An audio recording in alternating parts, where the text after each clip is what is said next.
একটা নদীর ধারে নানা রকমের পাখি বসবাস করত। সেই নদীর ধারেরই একটা গাছেতে একটা কাক বসবাস করত। তার নাম ছিল নয়না। তাদের সাথে সাথে আরও কিছু চড়ুই পাখি বসবাস করত। দুটো চড়ুই পাখির নাম ছিল শনি এবং শ্রী।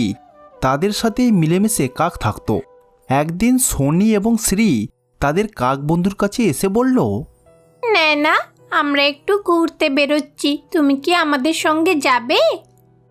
না বন্ধু, আমি কোথাও যাব না।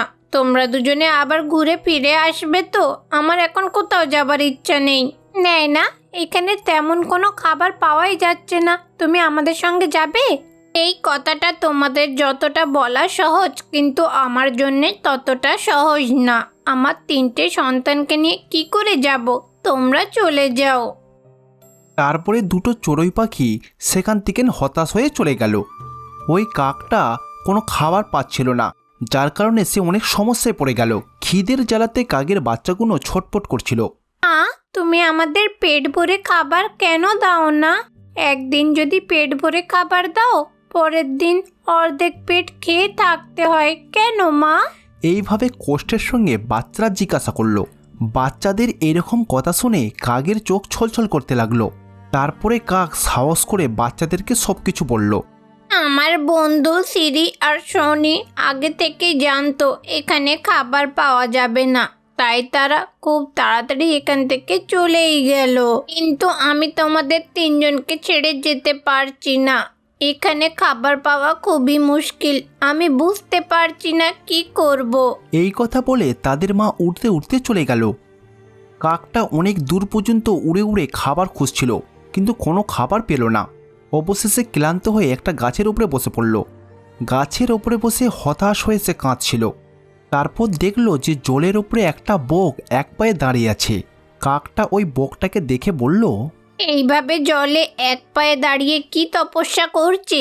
কাকটা যখন এইটা ভাবছিল, তখনই বকটা এক ঝটকায় একটা মাছকে ধরে সঙ্গে সঙ্গে গিলে খেয়ে ফেলল। আমি যেটা দেখছি সেটা কি সত্যি? তপস্যা করার নাটক করে মাছ ধরছে? এইভাবে ওই বকটা 2-3টে মাছ গপ গপ করে গিলে ফেলল।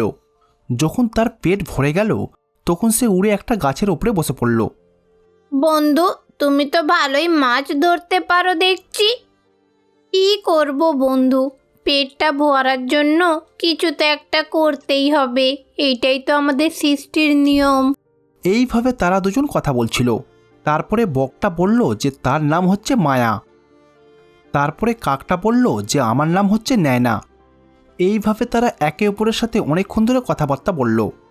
নয়না ওই বকটাকে তার সমস্যার কথা জানালো।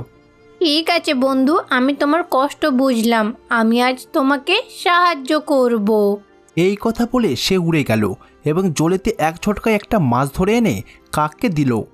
তোমাকে অনেক অনেক ধন্যবাদ বন্ধু, তোমার উপকার কোনো দিন ভুলবো না। সে তাকে ধন্যবাদ জানালো।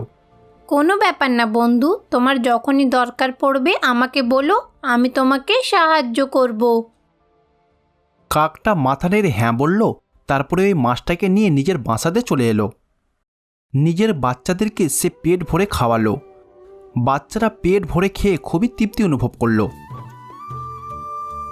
কাকটা আবারও ওই বকের কাছে সাহায্য চাওয়ার জন্য গেল। বকটা প্রতিবারই মাছ দিয়ে ওই কাকটাকে সাহায্য করত। বন্ধু, তুমি প্রত্যেক দিন আমাকে সাহায্য করছো, জানি তোমার সাহায্য করতে ভালো লাগছে, কিন্তু আমার তোমার সাহায্য এইভাবে নিতে ভালো লাগে না। প্রত্যেক দিন তোমার ওপর নির্ভর থাকবো এইটা কিন্তু ঠিক না। তুমি যদি কিছু না মনে করো, আমাকে মাছ ধরা শিখিয়ে দেবে? মাছ ধরা অত সহজ না, খুবই কঠিন কাজ। আমি চেষ্টা করে দেখতে চাই, আমাকে চেষ্টা করতে দাও। এমনিতেই তো বলে চেষ্টা করলে সব কাজ সফল হওয়া যায়। আমি একবার পরিশ্রম করে দেখি না, যদি না পারি তারপর তুমি তো আছো, আমাকে সাহায্য করবে। ঠিক আছে, তাহলে চলো আমার সাথে পুকুরে চলো। বন্ধু, তুমি আমার মতো চুপচাপ একটা মূর্তির মতো দাঁড়িয়ে থাকো, নড়াচড়া করবে না। মাছ দেখতে পেলেই ঝাপটে পড়বে। মনে থাকে যেন সেই মাছটাকে যেন ধরে নাও, না হলে সব মাছগুলোকে সতর্ক করে দেবে, কেউ আর আমাদের কাছে তখন আসবে না।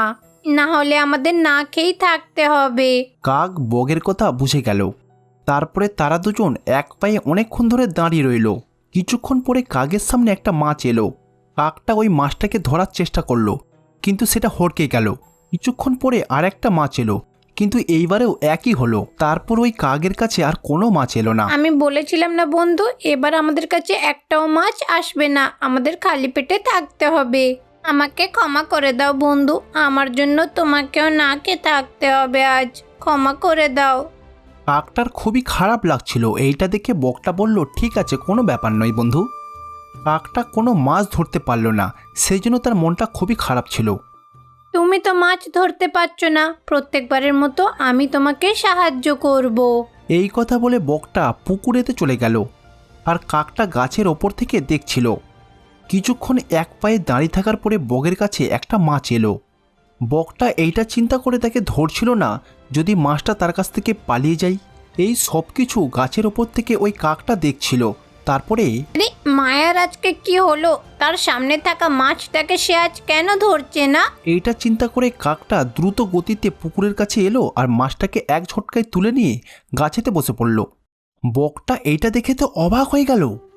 কাকটা যে মাছটাকে ধরেছিল সেটাকে সে পায়ের মধ্যে চেপে রেখেছিল। আরে বন্ধু, তুমি তো খুব ভালো কাজ করলে। হ্যাঁ, আমি ভাবিনি কোনোদিন আমি মাছ ধরতে পারবো। এবার আর কোনো অসুবিধা নেই, তুমি এখানে থেকে মাছ ধরতে পারবে। এইভাবে তারা দুজন মাছটাকে একে অপরের মধ্যে ভাগ করে নিল। তারপরে কাকটা মাছটাকে নিয়ে নিজেদের বাচ্চাদের কাছে এলো।